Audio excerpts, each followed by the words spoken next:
Ruta Nacional Malvinas, este espacio que creó Rubén Russo desde Berazategui hace, bueno, ya un año y medio, desde mediados de 2020, que comenzamos con este espacio de Ruta Nacional Malvinas. Entramos en una nueva temporada, primera emisión que tendremos y como siempre buscamos que este espacio sea un lugar donde los protagonistas de lo que fue la guerra, de la recuperación de nuestro territorio, de la historia, protagonistas también del derecho internacional, donde se avala la posición argentina cuando decimos que las Malvinas son argentinas, tengan su lugar aquí.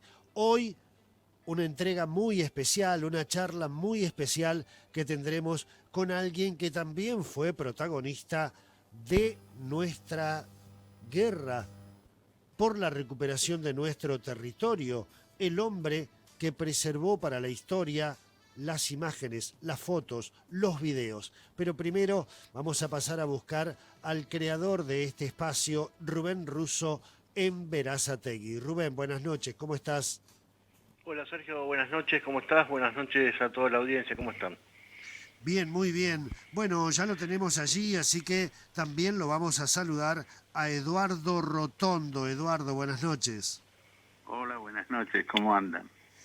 Bien, muy bien. Muchísimas gracias por recibirnos a esta hora y por permitir que en este espacio de Ruta Nacional Malvinas podamos otra vez contar con un protagonista. Así que te agradecemos mucho.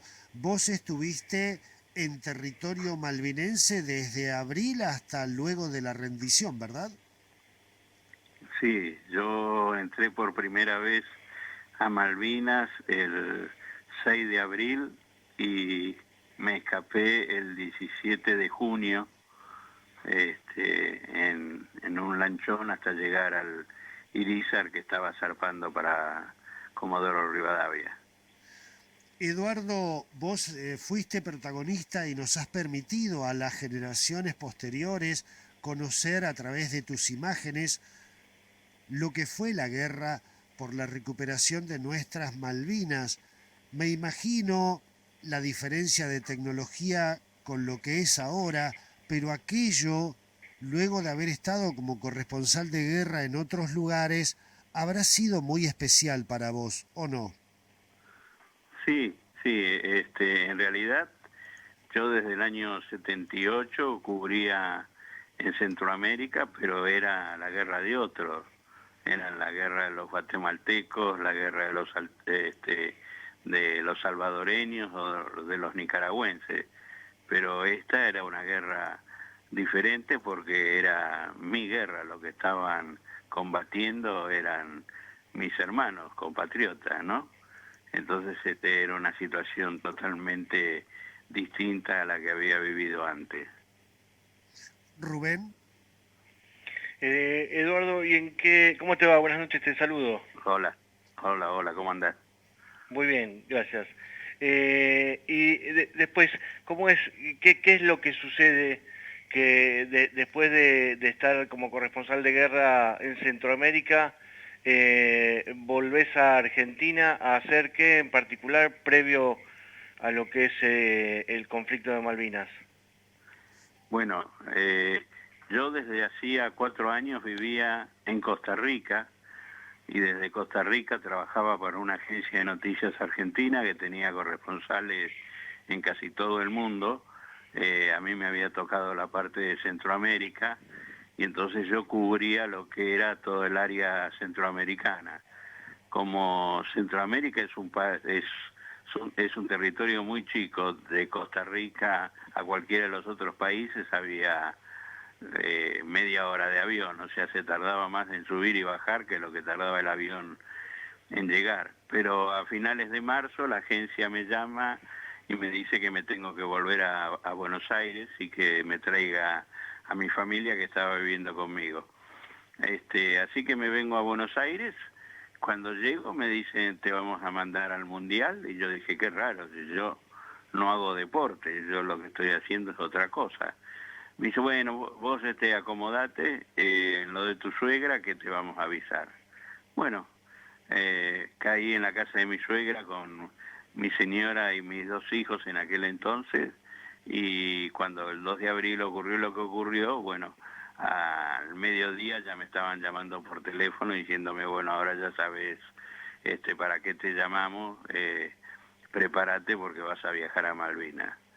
O sea, en realidad, ya desde mediados de marzo creo que todos los medios de comunicación nacionales, por lo que había ocurrido en las factorías que habían izado la bandera, Argentina había llamado mucho la atención y había mucho desconforme, así que se presumía que algo iba a pasar, y por eso es que, por ejemplo, 3 días antes del 2 de abril había un fotógrafo, Bollman, de la agencia Telam, que estaba fotografiando los paisajes de Malvinas. Claro, claro. Tuviste leí que tuviste una manera un tanto particular primero te costó poder llegar o tuviste que esperar para poder llegar a la isla, y después fue de una manera un tanto particular, ¿puede ser? Sí, mira, yo como la mayoría de los periodistas y reporteros gráficos, yo soy reportero gráfico. Fuimos a Comodoro Rivadavia. ¿Por qué? Y bueno, Comodoro Rivadavia es una ciudad con todas las letras, y entonces creíamos que desde ahí podíamos cruzar a las islas sin ningún problema, y no era así hasta que me di cuenta y viajé a Río Gallegos. Cuando fui a Río Gallegos, lo único que salían eran los Hércules, y entonces trataba de subirme en alguno de ellos, pero iban cargados totalmente y ningún piloto quería llevarme. Hasta que llegó, todos los días me iba hasta el aeropuerto, hasta que un día llegó una camioneta de la firma Felford llevando un huevo de Pascua gigante, y le pide al piloto que por favor lo lleve a Malvinas y se lo entreguen al gobernador. Bueno, el piloto le dice, yo lo puedo subir, ahora no sé en qué condiciones va a llegar, porque donde va la carga no hay nadie. Así que yo me le acerco y le digo, mira, si me dejan subir, yo me siento en alguno de los cajones y voy sosteniendo el huevo hasta que lleguemos allá. Así que bueno, ese fue mi primer viaje. Cuando llegué a Malvinas, estaba la camioneta del general Menéndez esperando el huevo para llevarlo a la gobernación, y bueno, aproveché, me llevaron hasta Puerto Argentino, ahí fui a la gobernación, me acredité como reportero gráfico y como corresponsal de guerra, y bueno, y estuve 4 días, 5 días grabando imágenes. Tengamos en cuenta que eran los mediados de abril, así que todavía estaba, no pasaba nada más allá de que los soldados y las tropas y el armamento iba trasladándose de un lado al otro sin saber qué era lo que iba a ocurrir. Así que bueno, después de estar 4 o 5 días volví a Buenos Aires, porque tenía que cambiar el equipamiento, y cuando vuelvo a Buenos Aires me encuentro con que la agencia internacional de noticias del canal de televisión ABC de Estados Unidos estaba interesado en comprar material, porque a ellos no se les permitía ingresar a las islas. Buscan un periodista que hable inglés.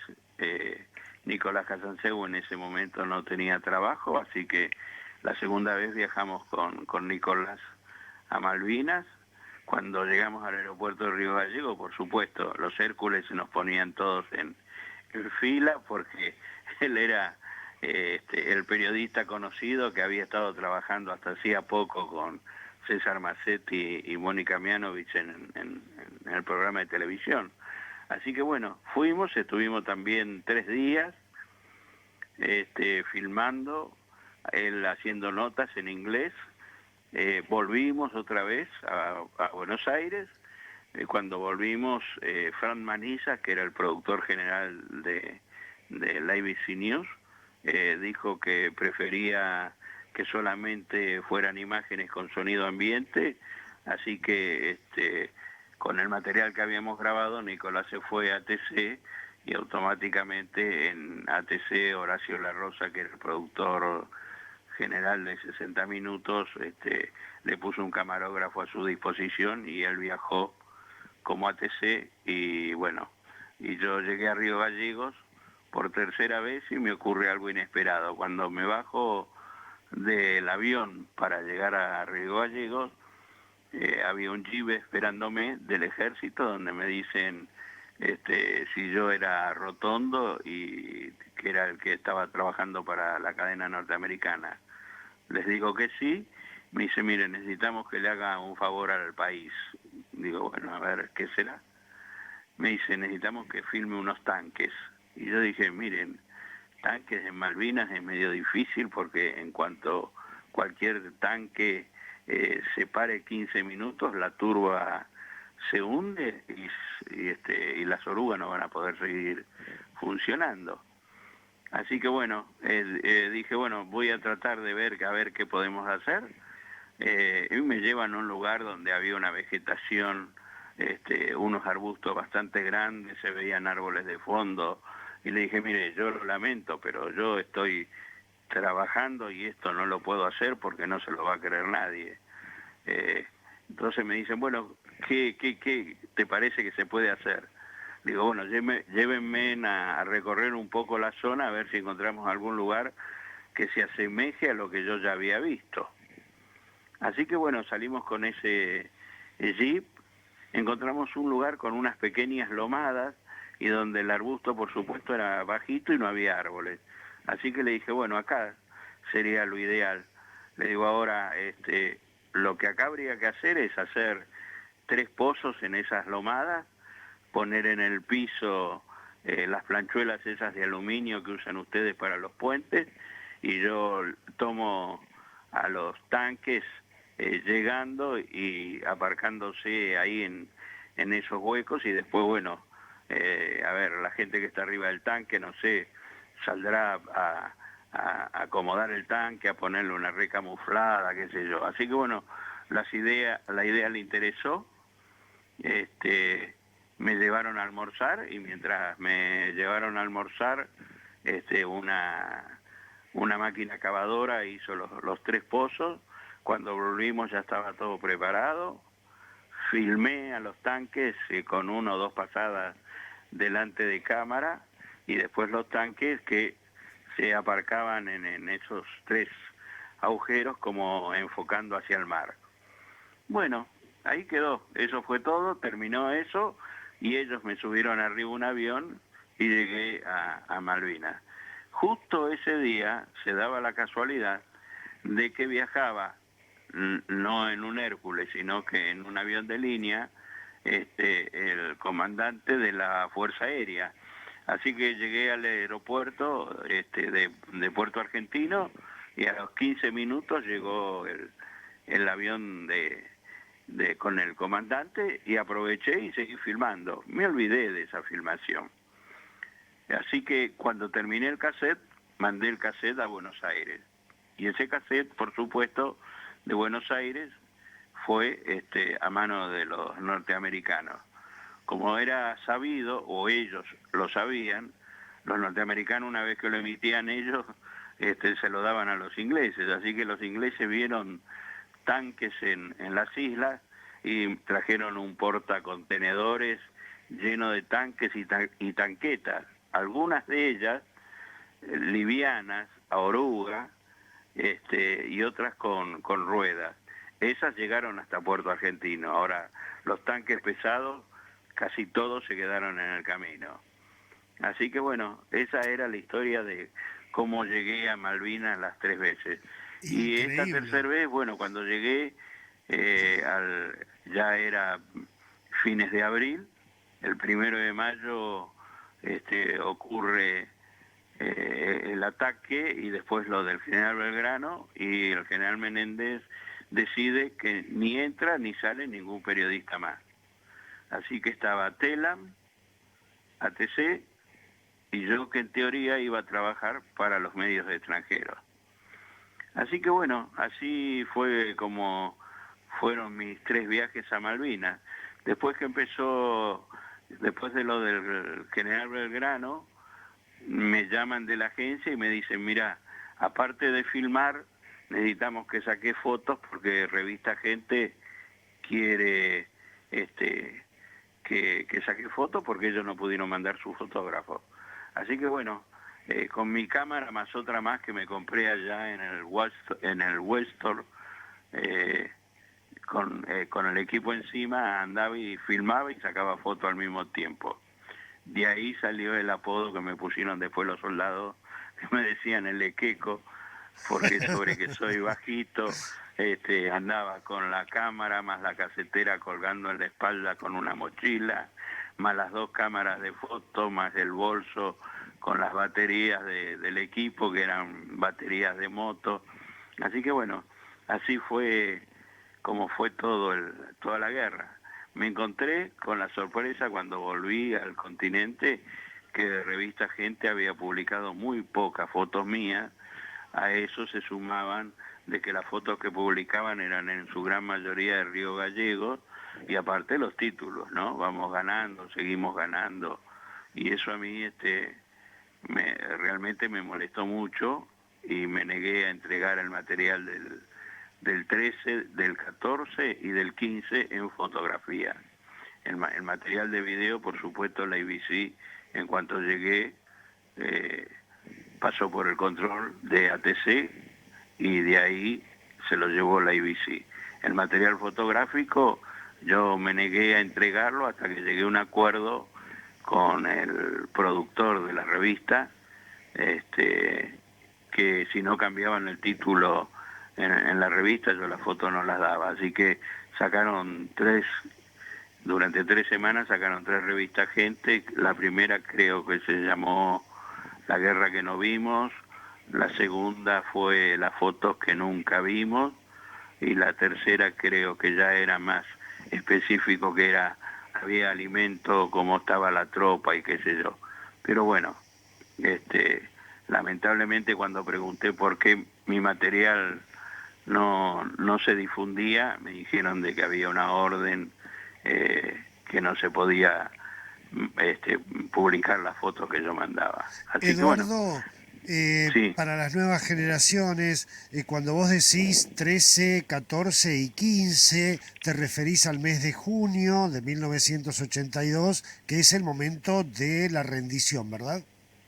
sí, es así. O sea, el 13 de junio al mediodía el general Menéndez nos llama a la gobernación, vamos todos, y nos dicen, bueno, los ingleses están del otro lado de los montes, esto se va a sostener, pero no por mucho tiempo. En 1 hora está aterrizando un Hércules y los invitamos a que se retiren. Yo en ese momento le recordé al general que yo estaba acreditado como corresponsal de guerra, que lo que mucha gente no sabe es que el corresponsal de guerra, el único beneficio que tiene es que si llega a caer prisionero es tratado como un soldado más, pero el beneficio para quien lo asumía, en este caso el general Menéndez, era que el hecho de yo ser corresponsal de guerra en las Fuerzas Armadas se desligaban de cualquier cosa que me pudiera suceder. Claro. Sí podía meterme dentro de las primeras líneas, pero eso era todo. Así que bueno, pasó el 13 a la tarde, el Hércules se fue, los periodistas se fueron en el Hércules, el 13 a la noche fueron los combates más fuertes y que yo al menos pude filmar porque ya estaban ocurriendo sobre la zona de Puerto Argentino. El 14 filmé el combate a la mañana, después el cese del fuego, me crucé para el bando británico para sacar algunas fotos y filmar para llegar hasta el hospital que ya estaba en manos de los británicos. Me crucé con el primer corresponsal de guerra británico, Matt Hastings, nos sacamos una foto cada uno y prometimos publicarlas en nuestro medio. Él en su tercer libro publicó mi foto y yo en mi único libro de fotografía, Alerta Roja, publiqué la foto de él. Eduardo, en ese momento de combates, allí muy cerca de Puerto Argentino o en Puerto Argentino, tengo entendido que un rayo de sol eh, hacia tu cámara hizo que delatara tu posición y que fueras tiroteado. ¿Es así? Ah, sí, eso fue el 13 a la tarde. O sea, yo había salido del casco de la ciudad, me estaba tratando de acercar un poco más hacia los montes, caminando, porque allá no había medio de locomoción. O sea, cuando salíamos normalmente uno hacía dedo y por ahí algún camión, algún jeep lo llevaba, pero uno tenía que calcular que la distancia de donde lo dejara después había que hacerla caminando volviendo. Claro. Así que el 13 me pongo a filmar la zona de los montes, Dos Hermanas, Tumbleton y todos los montes que rodeaban Puerto Argentino, porque realmente la artillería era un duelo feroz entre las dos artillerías. Y aparentemente el sol se reflejó sobre el lente de mi cámara y creyeron que era lo que se llama un observador adelantado, o sea, una persona con un binocular muy grande, que tiene medidas para poderle pasar la información a los artilleros. Y entonces entraron a dispararme. Y entonces no apagué la cámara, la dejé prendida, y a medida que me iba yendo para el lado de la ciudad, ellos iban regulando la puntería y seguían disparando.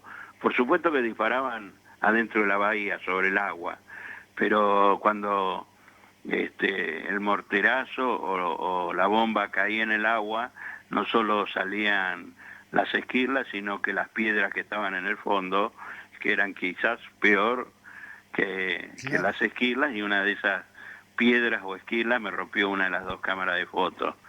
Y bueno, eso por suerte para mí, porque una cosa es contarlo y otra cosa es verlo, lo tengo todo grabado hasta que llego al monumento de la Independencia en Puerto Argentino, y ahí digo, bueno, hasta acá llegamos, retrocedamos y se escuchan las voces de los soldados. Está bien, eso, que lo que cayó que era una piedra, era esto, era el otro, bueno. Y después, bueno, lo que pasó el 14. Claro. Rubén. Eduardo, a ver si para que nos quede claro, a ver si te entendí bien. Por parte Sí. de Argentina, los únicos, digamos, las únicas imágenes o videos que hay son por parte tuya, de Bolman, y lo que es ATC con Casalceu y su camarógrafo. Sí, Borman a principios de mayo se fue para el continente, y en lugar de él vino el Pato Farrell como fotógrafo. Ahora, una de las particularidades que tenía Telam era que ellos sacaban las fotos en blanco y negro, porque se habían alquilado una casa donde podían revelar el blanco y negro, y después mandaban, por medio del teletipo, mandaban la radiofoto al continente. Así que las fotos de Telam eran en blanco y negro. Nicolás con la Mela, que era el camarógrafo, filmaban, y Nicolás por su cuenta tenía una cámara y sacó fotos, creo que era negativo color, y yo, por una exigencia de la revista Gente, tenía que sacar diapositiva color, y ellos me mandaban los rollos. Ahora, los envíos del material, salvo Telam, que lo hacía directamente, nosotros cada vez que llegaba un Hércules a la pista, nos avisaban una hora antes, así que nos íbamos hasta el aeropuerto, y el piloto venía con un bolso que era un bolso marrón con cierre de tipo del correo, y entonces nos tiraba el bolso y nosotros a su vez le dábamos otro bolso.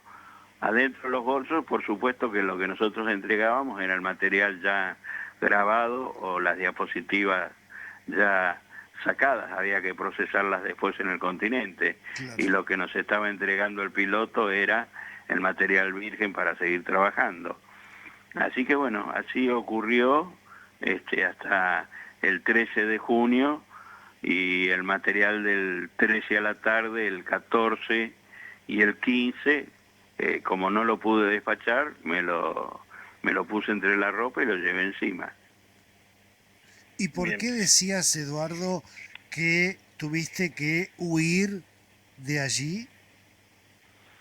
Claro, a ver, el 14, creo que acá en el continente se manejó mal la información, o no se tuvo bien la información.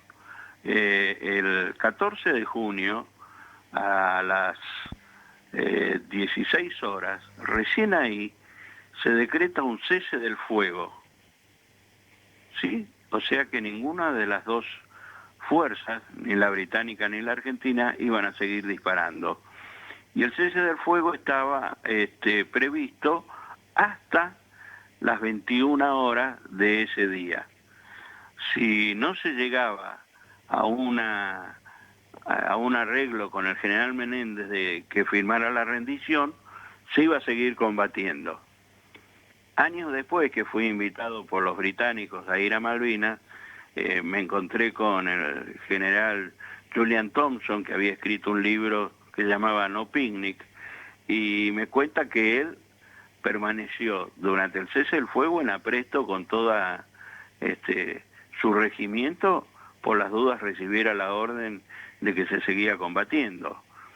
Así que bueno, eso no creo que lo sepa mucha gente. Mientras tanto, cuando llega, no es Jeremy Moore, sino que llega el segundo de él a negociar con Menéndez, Menéndez lee la rendición y dice que no la firma porque hay una palabra incondicional que él no la aceptaba.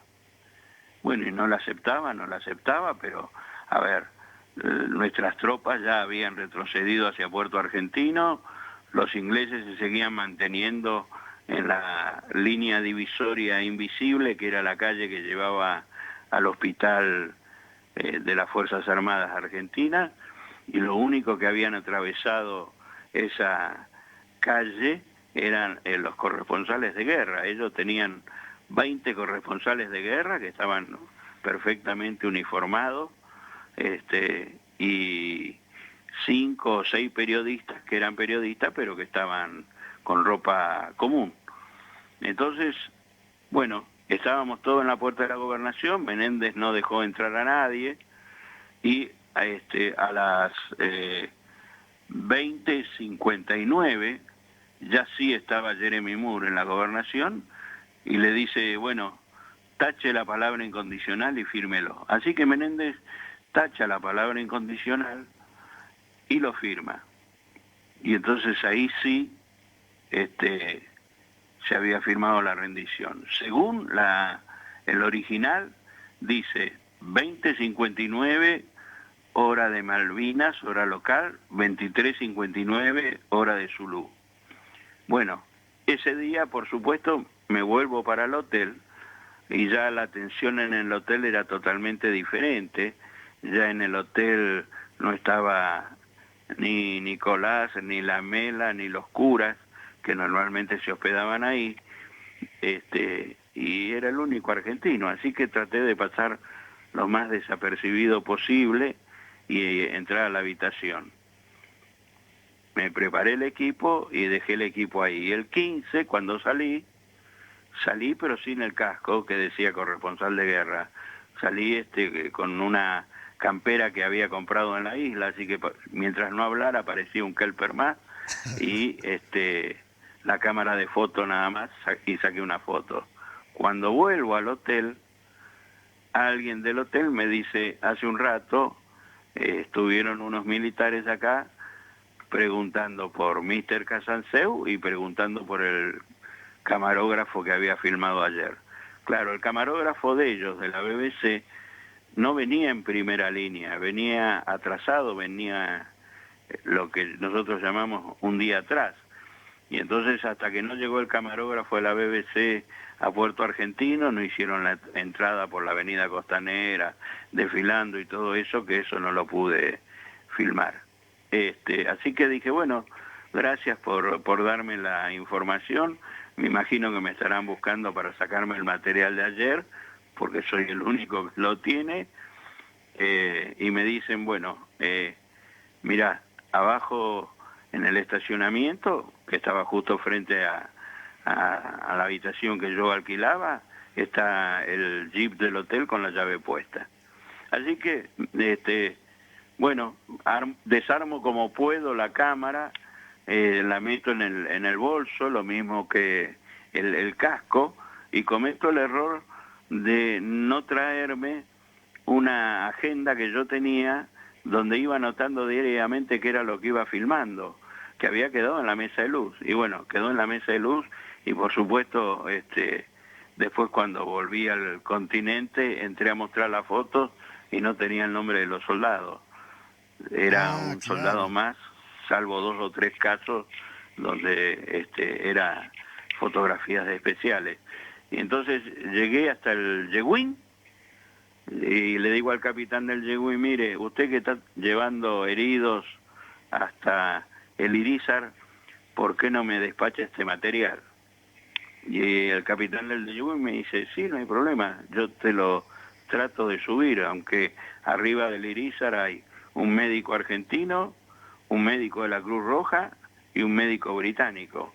Y los únicos que están subiendo son los heridos con un tarjetón donde dice cuál era su herida. Dice, así que vemos cómo podemos hacer. Me dicen, pero ¿y vos qué vas a hacer? Le digo, y no sé, voy a volver al hotel. Me dice, mirá, si volvés al hotel y no tenés el material, te vas a comer un par de cachetazos hasta que digas qué hiciste. No podés decir que lo tiraste al agua ni nada, porque no te van a creer. Te damos un overol y quédate acá como parte de la tripulación del Yeguín. Y así que me quedé 1 día y medio arriba del Yeguín, y no podía subir al Irízar, hasta que el Irízar terminó de cargar los 420 heridos que trasladó esa vez. Iba saliendo de la bahía y entonces el Yeguín se acerca hasta el Irízar y le dice que tiene algunas cosas que darle. El capitán del Irízar le dice, mire, no puedo parar los motores porque si no va a salir en los radares, así que lo único que voy a hacer es tirar una red de costado. El problema del Irízar era que era un buque antártico, es plano abajo, así que hasta que no tomaba velocidad el buque se tambaleaba de un lado para el otro. Así que bueno, tiran la red la gente de otro lanchón que había saltado al Yeguín para decirle que venían a expropiarse del Yeguín para bajar a su gente, que era gente de la Marina. Me da un curso ultra rápido de cómo aferrarme a una red, cosa que nunca había hecho, y bueno, y así pude subir al Irízar y llegar al continente con el material encima. Ahora, hay una cosa que no conté, que tampoco se sabe mucho. El general Menéndez, el día 16, lleva al lanchón un baúl color verde y le dice al capitán del Yeguín, este baúl o lo sube al Irízar o lo tira a mar abierto, no puede caer en manos de los británicos. Bueno, yo durante muchos años no estaba enojado con el general Menéndez y no hablaba con él, y la intriga era qué había en ese baúl, si había documentación secreta o qué.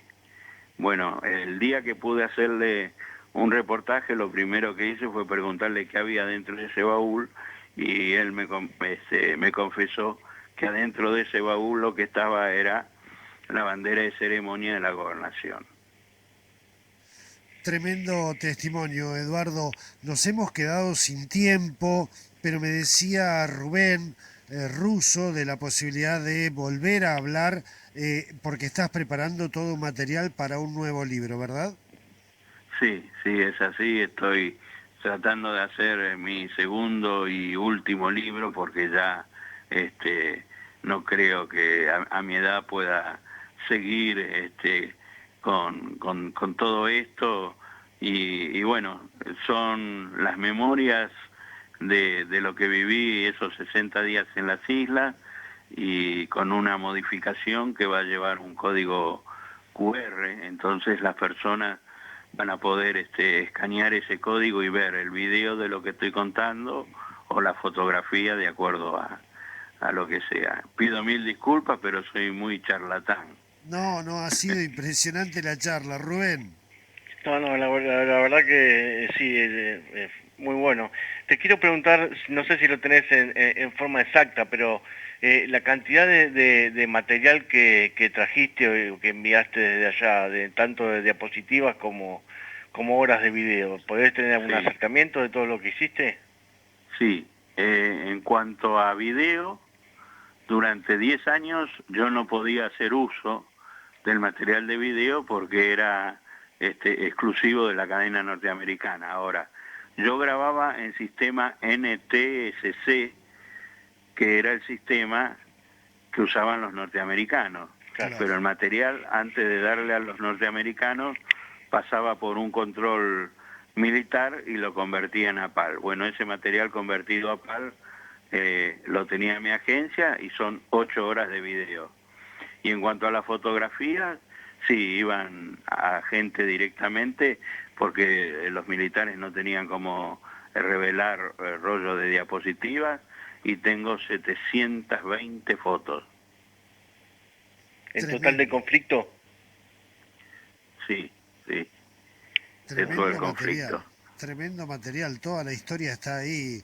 Eduardo, bueno, la vida y tu decisión y tu pasión por la profesión te puso en un lugar central de la historia de nuestro país, que no es poco, ¿no? Sí, en realidad, a ver, volví y me decepcioné de ver, no en el sur de nuestro país, pero sí en el resto del país, que la gente estaba más interesada en el Mundial de Fútbol que en el regreso de los soldados. Eso creo que fue lo que me dio más fuerza para no abandonar y seguir divulgando lo que había ocurrido en Malvinas, porque echarle la culpa a los soldados que se portaron heroicamente me parece algo totalmente injusto. Totalmente. Eduardo, bueno, entonces será hasta pronto, a ver si nos volvemos a encontrar para seguir escuchándote y viendo estos testimonios que son únicos a través tuyo, con este segundo libro. Te agradecemos realmente muchísimo. Ha sido un honor para nosotros empezar una nueva temporada de Ruta Nacional Malvinas con vos. Bueno, gracias y los felicito por el título del programa. Bueno, será la ruta nacional que llevaremos de generación en generación, Eduardo. Y Eso espero. después de nosotros, alguien seguirá con esta ruta nacional. Ojalá. Gracias, un abrazo grande. No, al contrario, gracias a ustedes por llamarme. Rubén Russo, felicitaciones por tu trabajo, por haber hecho lo imposible para que Eduardo Rotondo fuera el primer protagonista de esta nueva temporada de Ruta Nacional Malvinas.